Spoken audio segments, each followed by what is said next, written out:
Você expõe o teu filho a uma educação externa, onde essa educação externa permanece muito mais tempo com eles do que com você. Entendeu? Então, você está ali, você está trabalhando, você tem igreja, você tem viagem, você tem que atender pessoas. Então, o tempo passa. E o teu filho está na mão de terceiros. E a maioria dos outros alunos estão naquele caminho. Exatamente. Então, assim, você tem que prepará-lo e aí ele está ali, ouvindo. Quando chega em casa, não, porque é isso assim. Não, porque a professora... Não, porque o professor falou isso. Ah, então vem cá. Aí abre a Bíblia, ó, toma. E aí entra o papel... Do sacerdote do lar, que foi o meu marido, que desempenhou muito bem, glória a Deus pelo meu marido, essa função de discussões. Todas essas discussões que a gente ouve hoje já foi discutido lá dentro de casa, e a gente trazendo exemplos e sempre falando, a gente tem que ter amor, a gente tem que ter tolerância, mas isso aqui é o que diz a palavra de Deus. A palavra de Deus diz o que sobre isso? E aí abre a Bíblia, toma. Toma. Adolescente, gente. O almoço é assim, o prato aqui é a Bíblia aqui. Entendeu? Então, assim, tem que rolar isso. E a questão meu conselho é não desista. Porque eles vão continuar debatendo. Essa geração é uma geração que não tem o porquê não como resposta. Na semana passada a gente conversou com a Rafa e com o Isaac do Dunamis. E aí eles falaram sobre isso, né? Como os jovens, o Isaac falou que antes da faculdade mesmo, ele já sofria por ser filho de pastor. Sim, o que elas passaram, principalmente a Isabela, né?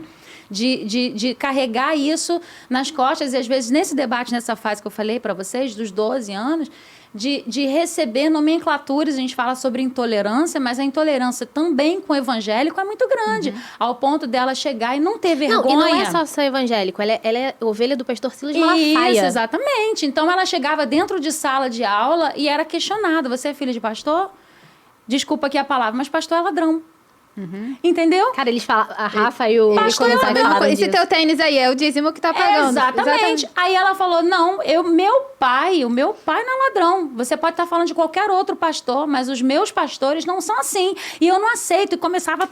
Então, quando ela faltava a aula, todo mundo vai: mas cadê aquela menina brigona? Entendeu? Cadê a Isabela? Isabela, não tá aqui. Isabela é do contra, porque ficava a turma... Contra ela. Mas e isso fazer com que isso gerasse na mente dela um desejo de se preparar ainda mais para estar combatendo isso. Porque não tem que se calar, né? Exatamente. Então, ela passou por isso nessa fase. E o que a Rafa falou foi na faculdade, que ela fez comunicação e muito forte... A Isabela fez publicidade. E muito forte essa questão de que você está errado, todo mundo com uma visão completamente diferente. E como fazer para ajudar os filhos que estão no meio dessa militância, com tudo que os professores ensinam não é o que diz a Bíblia? Isso. Essa semana ela está fazendo uma matéria, como eu falei para vocês, né? Então, essa matéria é segunda-feira. E aí ela começou a filmar a aula e mandou por direct para mim e para o pai. E aí ele falando só sobre o governo, falando sobre... impondo uma opinião, porque infelizmente hoje a educação está impondo uma opinião. E aí ela, por isso que eu não gosto de vir nessa aula. E aí ela estava cansada na segunda-feira, ela não queria debater. Então a Isabela ela gosta de falar, de colocar a opinião dela. Mas assim, o que nós pais podemos fazer com eles é chamar para conversar e perguntar. Eu sei que quando a gente chama para perguntar e falar: e aí, como é que foi? Eles vão responder do mesmo jeito: tudo bem, tudo normal. Entendeu?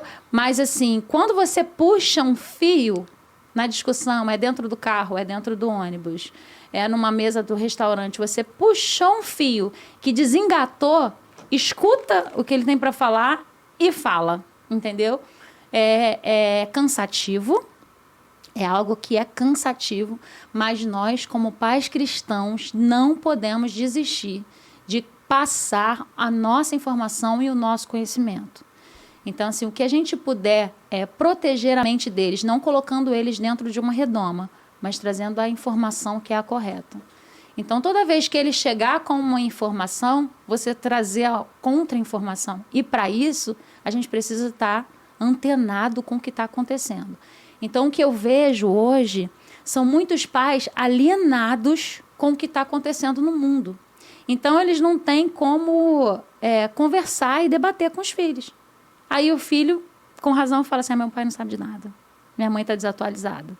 Então, essa é uma responsabilidade de todos nós, como pais cristãos, ler a respeito, saber o que está acontecendo, saber qual é a opinião externa e saber qual é a opinião da Bíblia.